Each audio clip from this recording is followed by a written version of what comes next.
In this session, we're going to consider the last of the ideologies that together make up the cultural foundation in which we live, that we put under the general heading at the beginning of secularism. And in this session, we're going to be concerned with pluralism and relativism.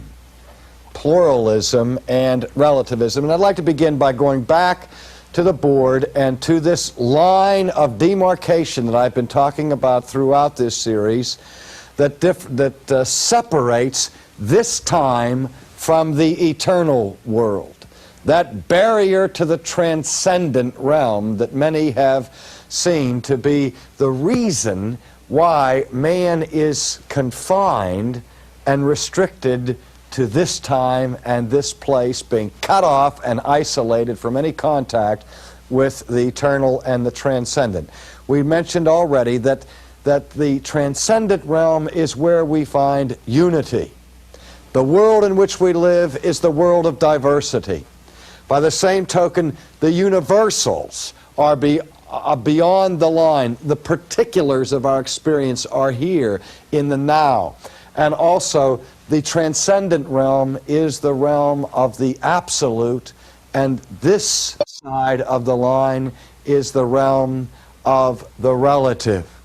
Now, when we talk about pluralism, which you've heard much about, I'm sure, in the culture, the basic idea of pluralism is that we have diversity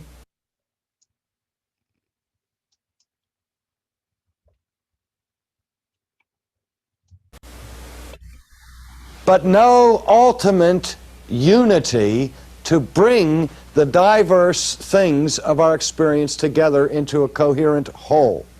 We have particulars, but we have no universals. We have the relative, but no absolute. One of the ways I like to illustrate this is by calling attention to the motto for the United States of America. What is it? What's our motto? E pluribus unum, which means what? Out of many, one. From the many, out of the plural, one. And it calls attention to the dream of our forefathers that people from diverse backgrounds, ethnic backgrounds, various religious orientations, and so on, came to this country from all of the nations of Europe and other parts of the world, and they formed one nation. Out of that plurality and diversity of background, unity emerged. And the idea in our Constitution and Declaration was that we would have one nation, what? Under God. So that there was a transcendent being and transcendent truth that would be the basis to unify all these disparate groups and ideas that were coming together. Now, in our day, once we get to pluralism, we take a significant step away from the original idea upon which this nation was founded. Originally, the idea was you take from the diversity or the plurality and bring them together into harmony. But now we are saying, modern man is saying, he's cut off from God, cut off from the transcendent point of unity, so that all we are left with is the plurality. So the new motto for the new understanding of the culture would be what? Something like E pluribus pluris, okay? From the many, many. Now there's a big difference between talking about plurality and pluralism. To speak of a plurality simply describes that there are many diverse views or peoples or backgrounds.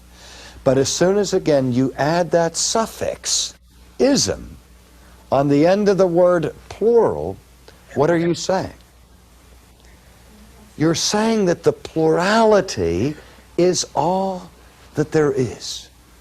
There is plurality but no unity. Nothing that brings ultimate coherence to bear.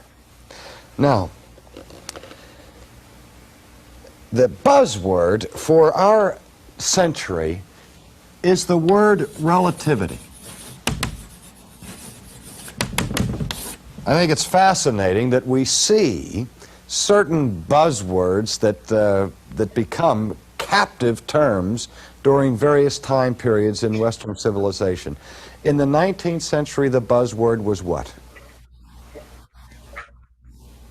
The word that was sort of used as the open sesame, the key, the magic lantern that would illumine all of the problems of human development.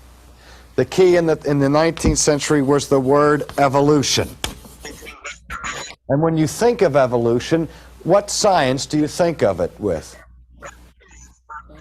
Biology or anthropology. We think of it simply as a scientific term to describe the progressive development of the human race or of the planet from its early origins. But in the 19th century, in the intellectual world, evolution was applied not just to the development of the species or to the progress of mankind, but it was applied across the boards to all different kinds of sciences. All of history was now being interpreted in the scheme of evolution, a movement from the simple to the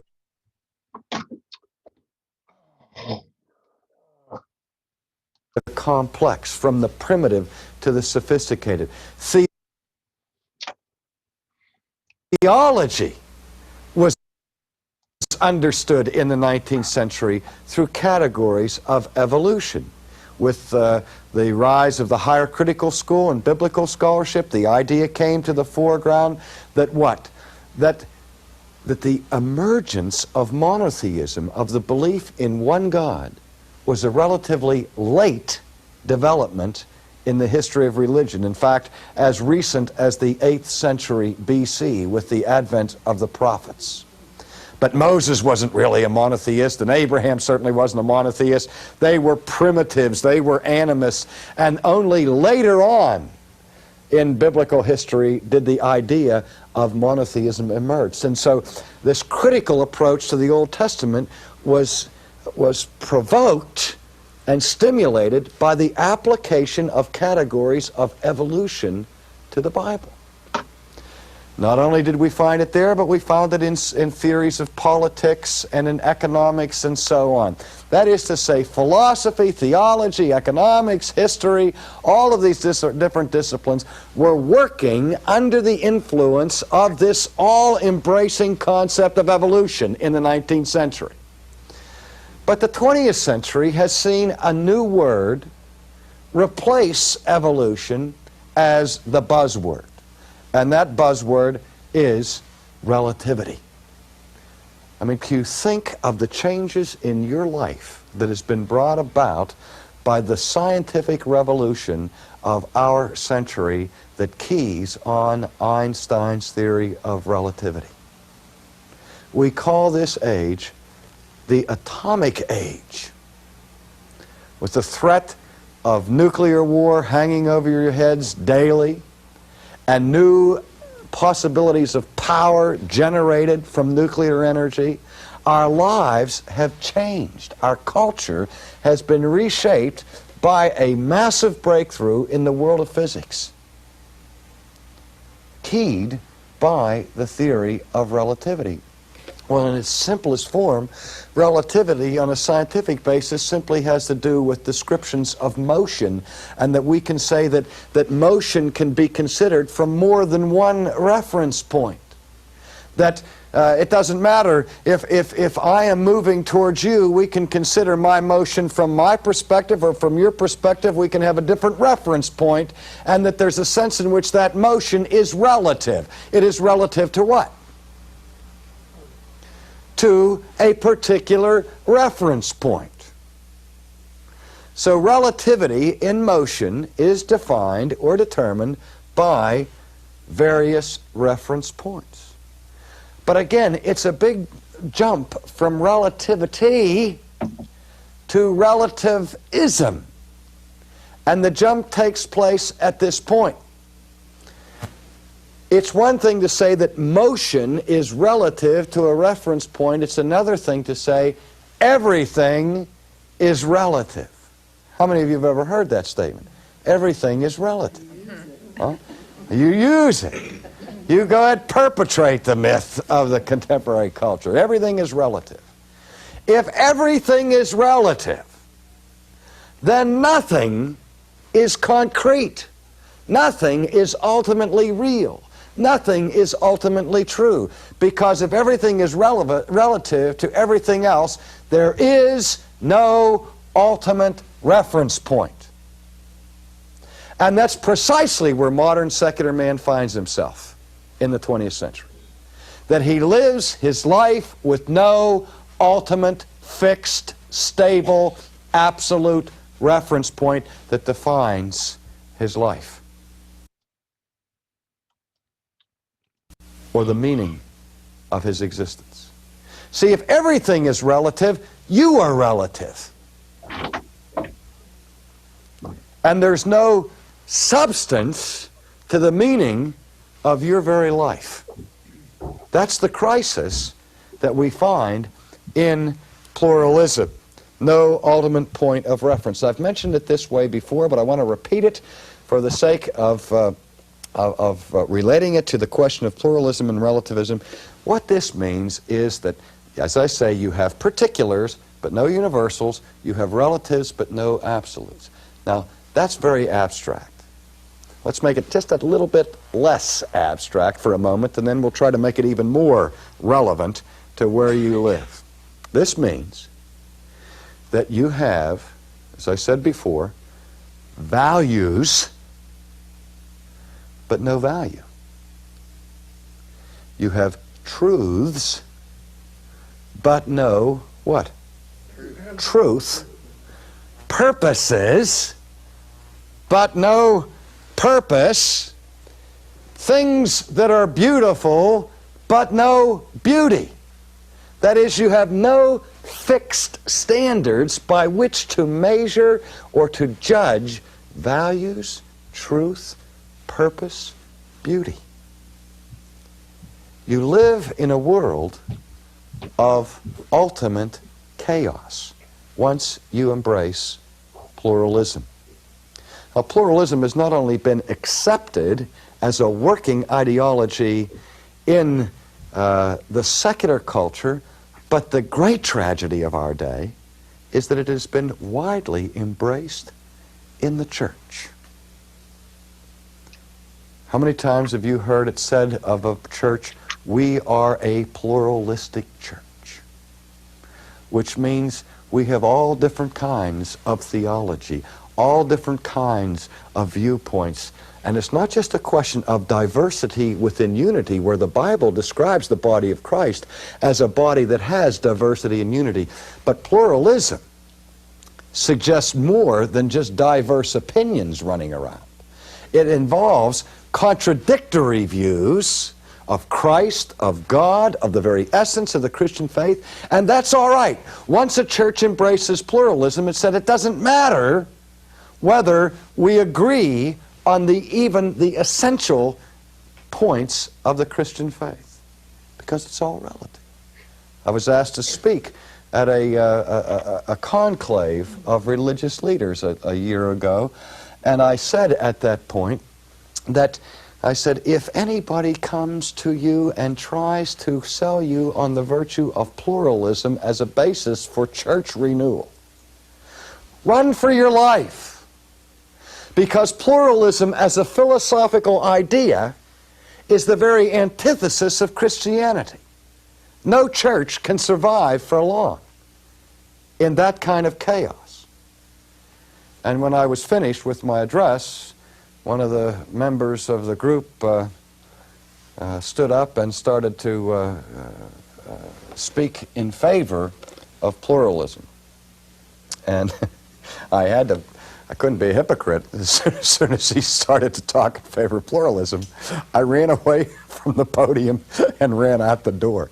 To his shock and everyone else's consternation, I ran right out of the room and left hundreds of people sitting there looking for a speaker who had just vanished. So finally I popped my head back in the door. I said, I just told you people 10 minutes ago, if anybody tries to enjoin the virtues of pluralism, to run for your life. So I had to live it out myself and run, and so I did. But then I came back and dueled with him a little further. But I want to illustrate this in more concrete ways, and my favorite illustration for how this works out goes back to when our daughter entered kindergarten for the first time at a very progressive school in Boston. Very sophisticated curriculum. And I was aware of the fact that when we turned her over to the public school system, at that moment there was a sense in which we were no longer the dominant or the primary influence of the shaping of her mind and of her ideas, because now she was going to be sitting under somebody else's tutelage for 6 or 7 hours a day. And that's a traumatic thing for those who are concerned about the development of the mind of the child. And so I wanted to monitor very closely the education that she was getting. And she would come home after the first couple of days of kindergarten. I said, "What'd you do today in school?" And she said, "Well, we played with this puzzle, and we played with that puzzle, and we worked with modeling clay, and so on." And I thought, well, that doesn't seem too dangerous, and I wasn't too alarmed. And after about 6 weeks, we got a notice in the mail that there would be an open house for parents where the principal of the school would explain carefully the curriculum for the children. And Vesta and I went to that open house, and I'll never forget it, because the principal of the school was a very congenial and articulate man who wanted to put our fears at rest. He said, "I know you parents are feeling the loss of your role in education of your children." He said, "I want you to put the rest. We want you to understand that everything that is done in this school is done with a very carefully thought out purpose in mind." And then he proceeded to unveil the curriculum in a way that absolutely knocked me over. He said, at 9 o'clock, from 9 o'clock till 9:17 every morning, the children play with these puzzles. And he held up the puzzles. And he said, "I know that when the kids come home from school, you say, 'What did you do today, honey?' And the child said, 'Well, we played in puzzles.' And you think that all they're doing is just sitting around here having a good time, and we're just sophisticated babysitters." I said, "But I want you to understand that these puzzles were designed by a team of experts from Harvard, neurosurgeons, and they were designed in such a way as to develop the motor muscles of the last 2 fingers of the left hand." And I thought, wow. And then they said, and from 9:17 to 9:32, they involved themselves in this particular activity. And this activity was put together by a group of researchers at the University of Wisconsin, and so on. And they went through the whole curriculum. And the point that he was making was that every single dimension of that curriculum had a specific purpose. Nothing was left to chance or to arbitrary action. And after he went through the whole curriculum, we were overwhelmed. He then smiled and said, "Are there any questions?" And when he asked that question, "Are there any questions?" the response of the audience was spontaneous laughter. I mean, they laughed. They're like, "Who's going to ask any questions about this? We can't believe it." And you know, there was spontaneous applause for the principal. And I'm sitting in the back of the room, and I raised my hand. I said, "I have a question." He said, "What's that?" I said, "You've carefully explained that every item on this curriculum has a definite and specific purpose attached to it. And I'm impressed by that." I said, "But my question is, what is the overarching purpose of the curriculum? You only have so many hours in a day. There are only so many possible individual purposes that you can implement in the curriculum. And so you have to make decisions about that. So you must have some overarching blueprint that is governing the selection of the individual particular purposes that you have here in the curriculum. And I said, what I'd like to know is, what is that overall purpose? Or, to put it another way, what kind of a child are you trying to produce? And instantly he turned red, white, and I have to give him credit for his honesty at this point. He looked at me and he said, I don't know. I don't know.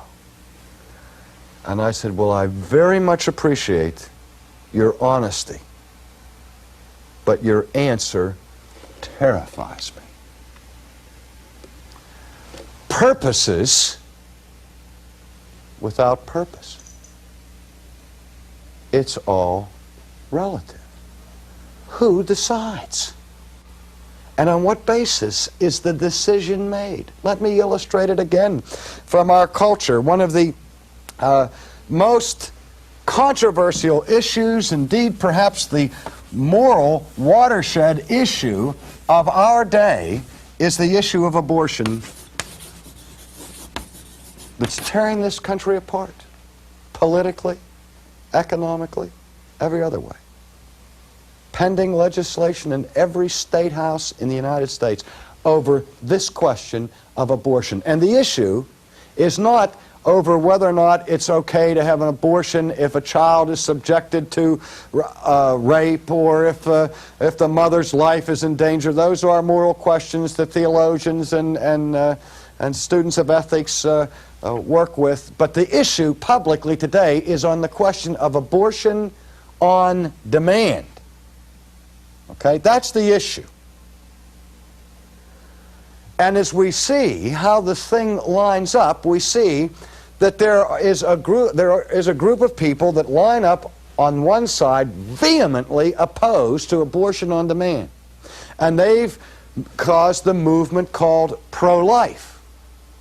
And then you have a group of people on the opposite side who are equally vociferous and totally committed in favor of abortion on demand. They are pro-abortion. But there is a mass of people in the middle who elect to stand in middle ground, and they call that position, right, what? Pro-choice. You have pro-life, pro-abortion. Now, at the legislative realm, the difference in our society is determined by this middle group. And you hear people saying again and again from this group, they are saying things like this: I personally would not choose to have an abortion, but I believe everybody has the right to make that choice for themselves. Now, at a practical level, at a legal level, at a legislative level, there is no difference between pro-choice and pro-abortion. A vote for pro-choice is a vote for pro-abortion. Do you understand that? So that everybody who takes this position, in terms of the legislation, supports this position. And a vast number of mainline Christian churches have gone on record adopting this position, pro-choice. Now, the issue has to go deeper than that. The question I ask you is this: does anybody ever have a right to do that which is wrong? Well, when we ask a question like that, we have to ask, what kind of right? I mean, you have the right to be wrong legally. In our country, we say, you know, I may disagree with you, but I will defend to the death your right under the law to state your views. And the idea of certain rights of freedom, and including the freedom to be wrong, is very important to our society as a tolerant democracy. So that we have a legal right to be wrong. But does God ever give us a moral right to be wrong? Now, we have to distinguish between legal rights and moral rights, don't we? And so can we say, well, what we're really arguing about here on the pro-choice position is legal rights. We're not talking about moral rights. But that's exactly what is under dispute. Whether or not there should be a legal right for a person to choose abortion. And if that's the issue, you beg the question by saying, my argument for having a legal right is that I have a legal right. And so what is behind the philosophy of pro-choice is something far beyond legal right. The idea is that everybody has the moral right to choose for themselves to have or not have an abortion. Now, I want to ask this question.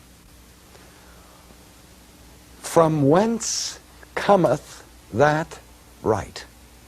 I have yet to hear a single person or read in the press anyone who has raised that question.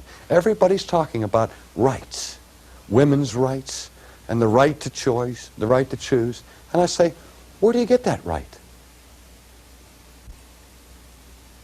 What is the foundation for that right? Is it natural law? I would hate to defend, on the basis of natural law, the right for abortion. Is it a right that is given to you by your Creator? Does God give you the right to choose abortion? Does God provide the right? Does nature provide the right? Who provides the right? That concept upon which this huge group of people established is hanging in thin air. If you analyze the question on the right to choice, and again, my discussion here is not about abortion, this is simply an illustration. So when you claim a right to choose, what are we really saying? What is it based on? Preference. I want to be able to choose. It's one thing to say, I want something or desire something. It's another thing to say, I have a right to it. And isn't it strange that this position emerges in a context of pluralism and relativity? In other words, it comes out of the idea that no one in a pluralistic society ever has the right to impose their standards on somebody else, because everything is relative.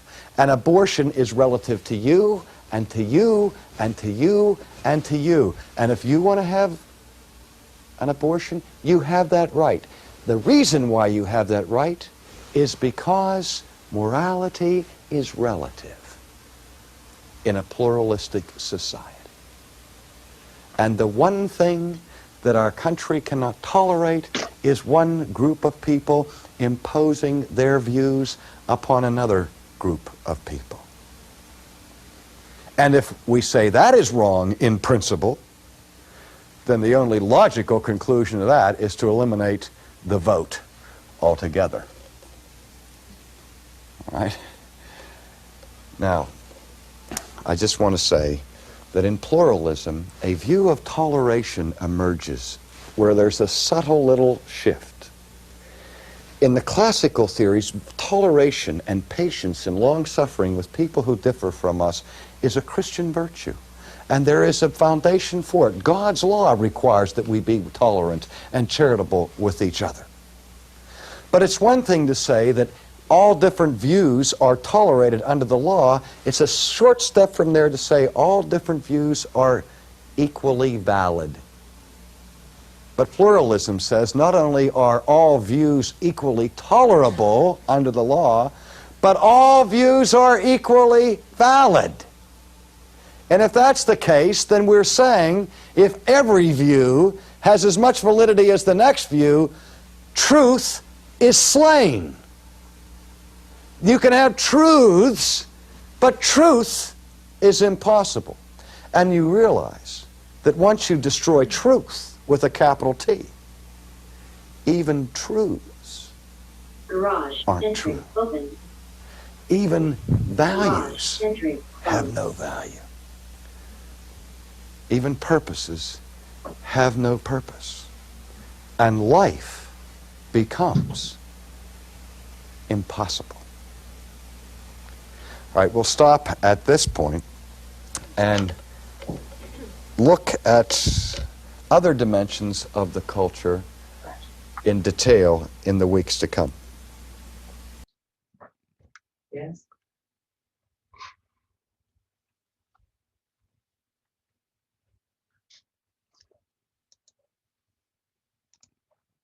Weldon, I muted you. There's some feedback coming through. How are you tonight? All right, thanks. You? I had just to give you a little example of this today. I don't know if you might not know this, but Mike Gross was asked to officiate at a wedding.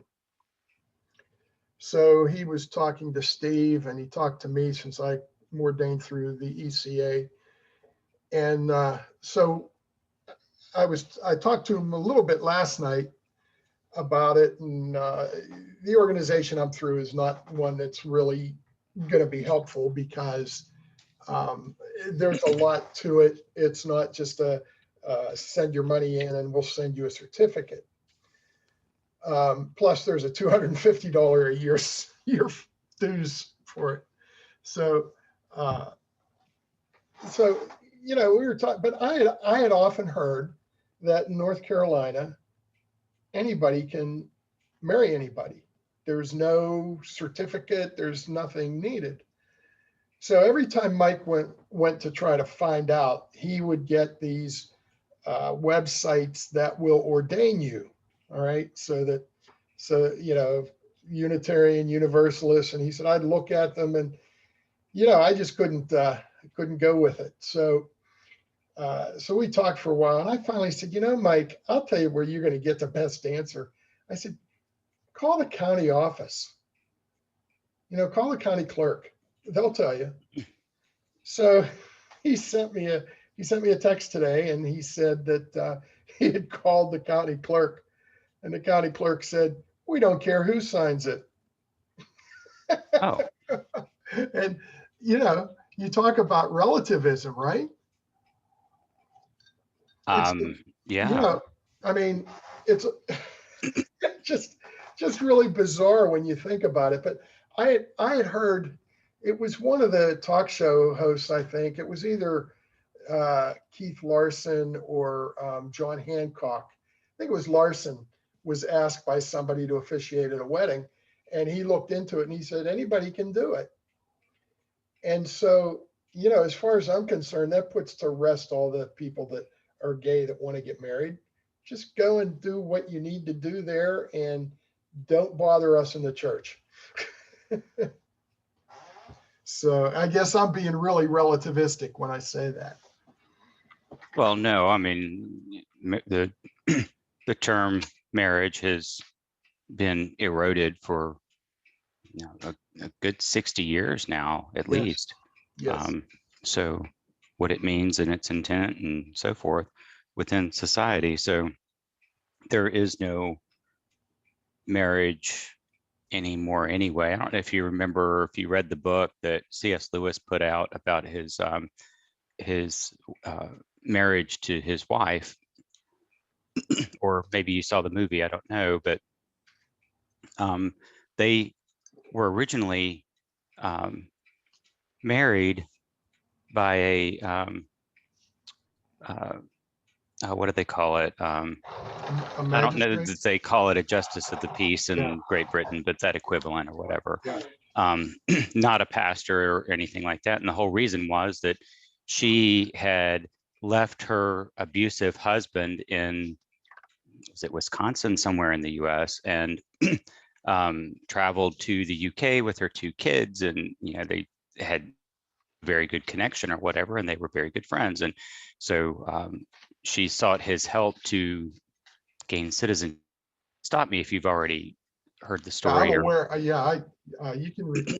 Oh, well, anyway, so he went through and they went and had the magistrate or whatever marry them legally.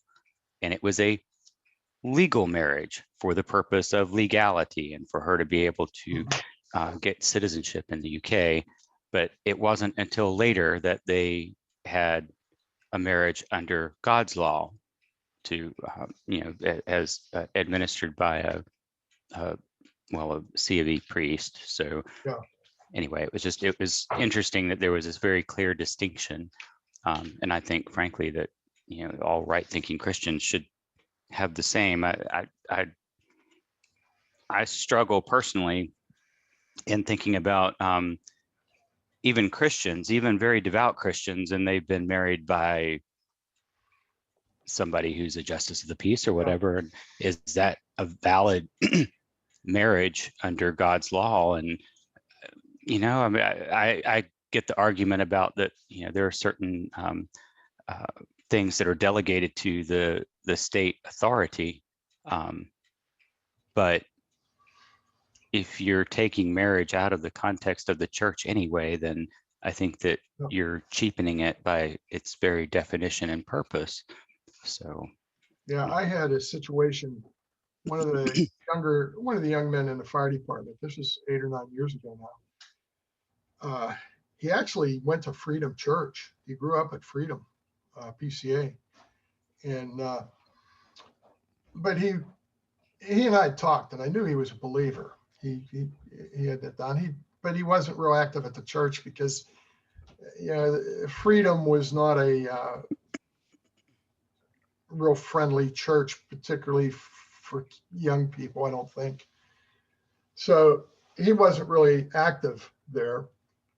And he called me and he said, "Dennis," he said, "can I talk to you?" And I said, "Sure." And he said, "I don't know what to do." He said, I'm engaged and my fiance's lease is up and we're going to get married. So I told her she could just come and stay at my place and until, and because they were going to get married within a few months. And my mother thinks we should go to the justice, get down to the courthouse and get married. And I said, "Well, that is a possibility. I mean, you could do that. And it certainly would be a valid marriage in the eyes of the state." I said, "But I know you're a believer." And I said, "I think you should have a Christian wedding." And we talked a little bit about it. And he said, "Well, would you do it?" I said, "Yeah, Adam, I will." I said, "Now I'm going to have to go through, I'm going to have to sit down with you and Elizabeth and Jennifer and, go through some things and make sure that you're both believers and give you counsel that way. But, if all that works," I said, "I'll be glad to marry you." So as it turned out, I wound up marrying them, and they're still married, and they're expecting their 3rd child, and he's doing well. He's doing well, and he wants to be doing more, but she sort of drags her feet on spiritual things, I think, and going to church and so forth. But it's just like when people join the church, you ask them questions and they answer in the affirmative, and you can only take pretty much what they say, unless there's something out there that is specifically something that they're doing that indicates that they're not believers. So, but that was the counsel. That there was another couple when I was working at Geneva College, and they Kathy was working in this drop-in center that she was volunteering in the drop-in center that I was running, and She came in one night. She's very, she was vivacious. She just was a real pretty girl. Always, you know, if she wore jeans, they were pressed. I mean, it was, that's just the way she was. And Jeff, these two were like super Christian on campus, right? So she came in one night and she looked terrible. I mean, I said, "Are you okay?" And she said, "Well, no." She said, I said, "Are you sick?" And she said, "Well, not really." I said, "Well, do you want to talk about it?" And she said, "Yes, I do." So we went for a cup of coffee after we closed this drop-in center. Her butt had not even hit the seat. She said, "I found out today I'm not pregnant." I said, "Oh, okay." And then she went on to explain that she and Jeff just were unable to keep their hands off each other. They had opportunity because she had a van and they had friends that had an apartment that would let them use it. And I said, "Well, Kathy," I said, "what the scripture says here is that if you have a burning desire for somebody, you should be married." And I counseled her that way. And she said, "Well, I don't know what our parents think. They probably would quit paying for college." I said, "I know your parents are Christians. I know Jeff's are." I said, "Why don't you just talk to them and explain to them, what you're going through?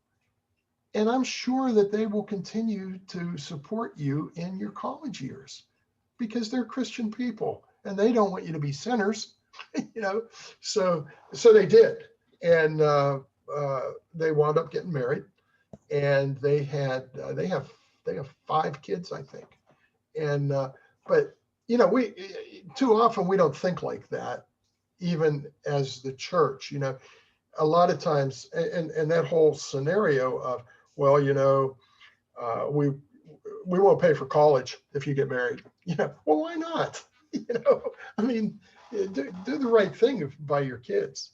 But it's, that's the issue with this relativism and this pluralism and everything. So here's the question: what is the integral relationship between pluralism and relativism?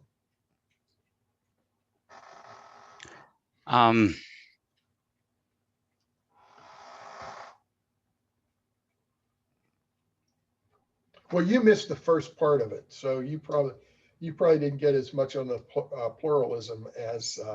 I've heard him speak on this before, and Yeah. This is never my favorite subjects because, frankly, it's too abstract for me to really get my teeth into and to fully understand it.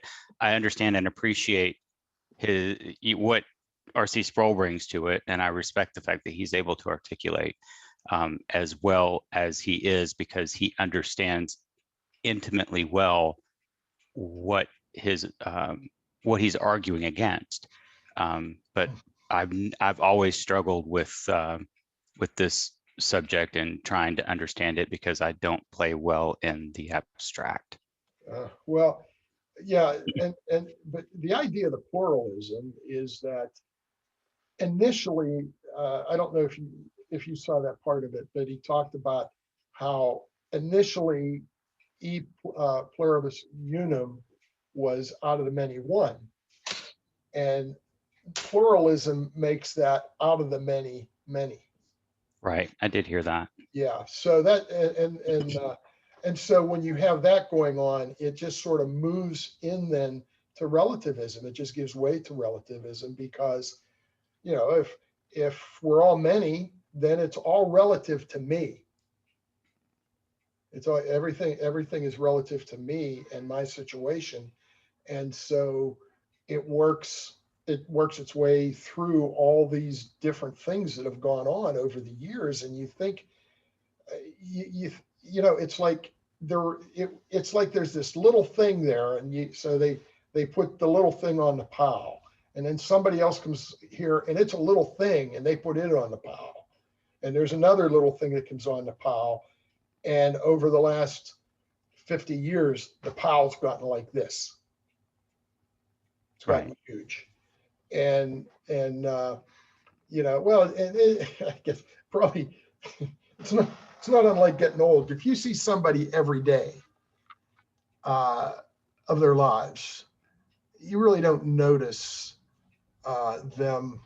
But you go back and you aging. see somebody from high school and all of a sudden, wow, Yeah. you look old. Yeah, because you are old. Right. Right. So I'm the only one from my class that doesn't look old. Ah, okay. But, but for society, it's been the proverbial frog in the pot, right? So Yes, yes. So I would say it actually goes back to the 19th century, but oh, it goes way back. I mean, well, you could trace it all the way back to Genesis 3, but at the end of the day, for the United States, Yeah. it was the right. 19th century and the Enlightenment. By the way, Nonsense. John's in the Gideons, so he's actually at Shearer tonight. Oh, okay. They're part of the Gideons. So so this probably is not something that is this question is probably not one that you deal with very well. Give examples of how you can have particulars without universals, purposes with purposes, and truths without truth. I think he means without purpose, but yeah. Well, yeah, and I just cut and pasted. You copied it straight. Yeah, I know it's in. Yeah. I've heard his example of the school in Boston with his daughter or whatever. Before. I mean, it's not the first time he's used that example, and I thought that was wow. That why are you doing all these things? And you kind of think about that. You have kids in school or whatever. What is it that you're trying to prepare them for? If your objective is that you want them to learn 2 + 2, but you don't have how does 2 + 2 help your child in life? This is where we've gotten so far off the tracks with education anyway, is that you have the you're having kids being taught the whole what is it called, the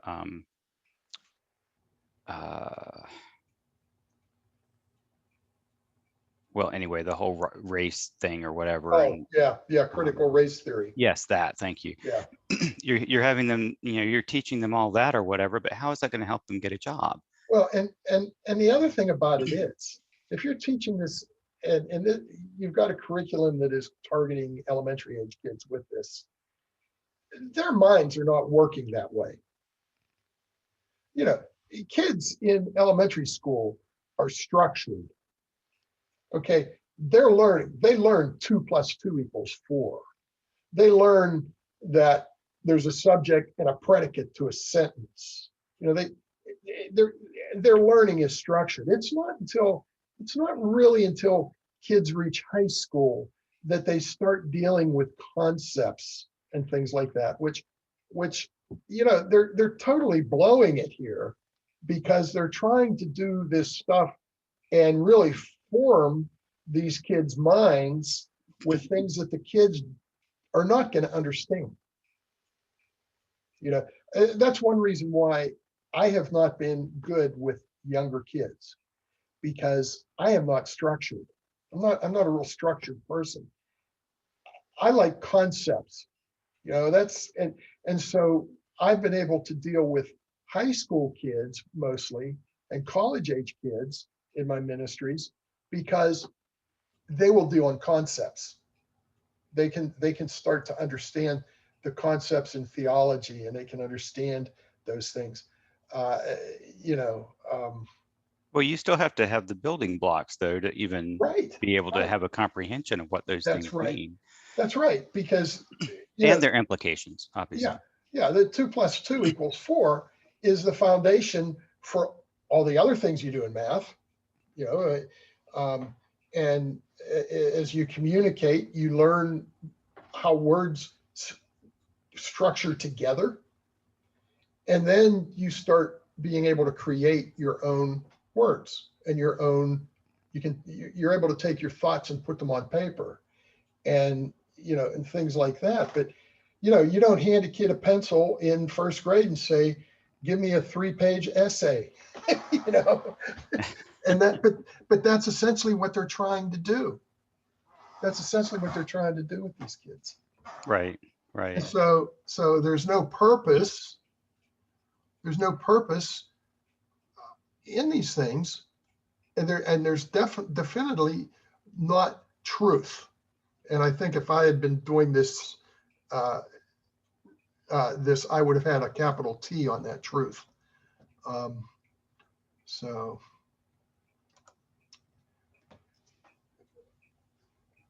Well, that's your truth, but that wasn't obviously R.C. Sproul. So. Yeah. Yeah, he might not even have written these questions. No, he probably didn't. I know there's a lot of things that I'll find that it says written by Ligonier Connect. Ah. I wanted to look at this and see. The copyright on this is 2003. So just how has your life been affected by pluralism and relativism?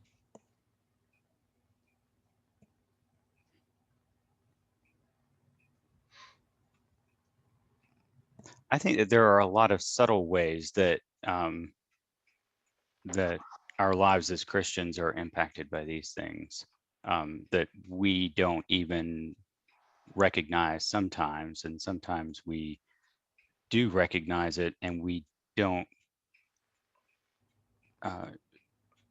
sort of shriek back in horror at what it is, because it's again the frog in the pot thing, right? Yeah, it's a subtlety of it. I think having been involved in ministry for most of my life, just the subtlety of how we were pushed out of the old UP church, or in the South out of the PCUS church, how people were pushed out of those. It was subtle over a number of years until it became blatant. In the Northern Church, one of the reasons women started to become elders had nothing to do with women's liberation. It was about the fact that they couldn't get men to serve, and because in the old denominations they had the class system. You had 3 classes of 4 people. So every year you had to have 4 people stand for election. Whether or not they were qualified, you just put them in. Well, there came a time that they couldn't find any man, and they said, well, look, there's Ruth over there, and she's really sharp. And look, she teaches this, she teaches middle school, and she's, doing, so she should be an elder. And that's how it all started. That's basically how it started. And then it just, obviously, so it was a real subtle kind of thing. Filling a specific need that. Yeah, which was relative. That's relativism. There was a need, so they relatively filled it. So in the case of those of us that were in the trenches, so to speak, I wasn't necessarily in the trenches the same as RC or some of my other close friends, but the denomination allowed us to stay in the denomination even though we would not ordain women.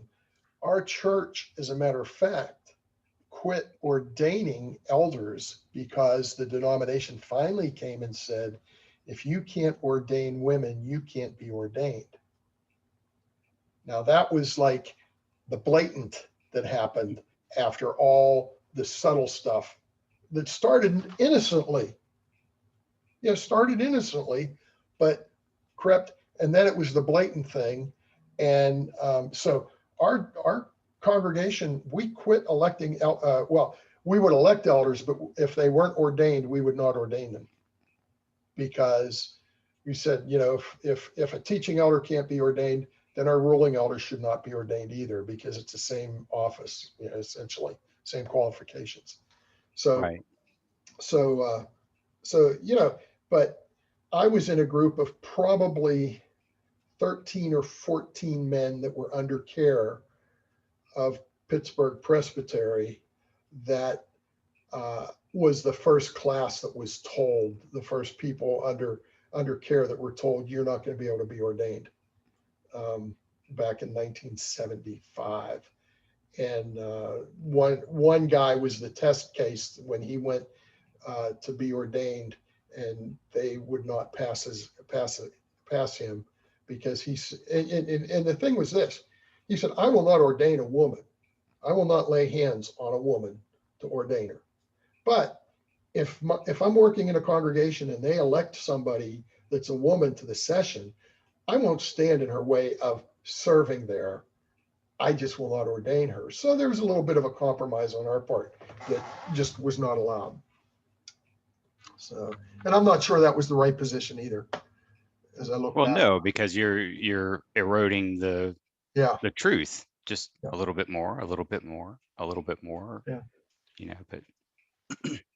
And well, we know what's the end for churches that embrace pluralism. You know, we know that the churches that have embraced pluralism are the ones that have lost members over the years.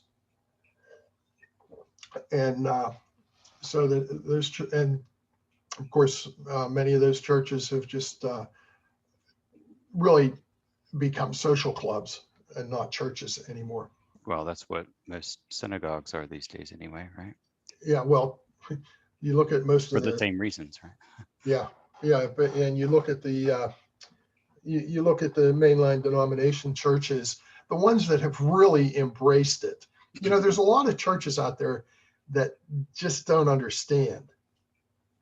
You know, and they're doing pretty good evangelical work. But the ones that are really out there are the ones, and it's just like anything. I don't know if you know who. Do you know who Louis Palau was? Yeah. Well, you know, he died last week. Yes, I did hear about that. In fact, okay. I did get to see him in person once. Well, I actually got to talk to him in person. Well, don't you always have to be the one-upper? Yes, I do. Well, what it was I was doing a conference. He was the main speaker at a conference, and I was doing the youth and taking care of the youth at the conference. And so I got, at one meal, I got to sit down with him and talk to him, and it was really good. But the thing about it was, at that conference, other times I'd sit down with folks in these denominations, and they had no clue. They had no clue what was going on, and they didn't understand that when you allow the ordination of women, you're opening the door now for the ordination of homosexuals. And those folks, they sort of said, oh. And I actually, in 1976, I was working at a church. When I started at the church, they were without a senior pastor. They brought the senior pastor in, and I went in to talk to him, and I told him, you know, that I'm unable to ordain women. I think you need to know where I stand. And he looked at me and he said, "Yeah," I said, "I don't really understand." And I said, "Well," I said, "you know, just think about this, because down the road," and I knew he was homophobic. I mean, he was definitely homophobic. And I said to him, I said, "What are you going to do when we're all gone and you have to fight the battle against the ordination of homosexuals?" And he got this look on his face of puzzlement.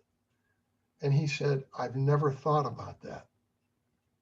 And see, the slippery slope to him didn't exist. Yeah, and so it was that subtlety that started out and wound up going that direction. And that's what happens to the churches that embrace it. All right. A myth of contemporary culture is that everything is Relative. Yes. Okay. And from a pluralistic viewpoint, diversity exists without anything that unifies the diversity. From a pluralistic viewpoint, yes. Yeah, that's true. The crisis we find in pluralism is that there is no ultimate point of reference. Yeah. Relativism and Christianity do not necessarily contradict one another. False. And truth is relative. Well, that depends. Are you pluralistic or not? That's got a capital T. Well, it's the beginning of a sentence. Okay, grammar guy. They don't teach grammar anymore. I don't know. You know, when I taught for 3 years in Christian schools, 2 different ones, both closed now. When I got the job, I had not even used my English degree. And so I got this job and I was going to be teaching high school English. And so I called my dear friend, George Kenyon, who was my 11th grade English teacher, but we had become good friends. He was just a wonderful man.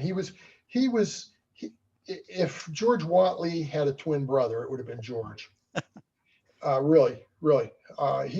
He would, if he got mad at the class because they were misbehaving, he would yell at them and tell them to get settled down, and then he would apologize to the class for losing his temper. So I called George and I said, George, help. So he gave me how I should teach. And he said, on Monday, Tuesday, and Wednesday, you teach literature. On Thursday, you teach grammar. And on Friday, you teach vocabulary. And so that's what I did, and it seemed to work. So I'm going to stop the recording for now.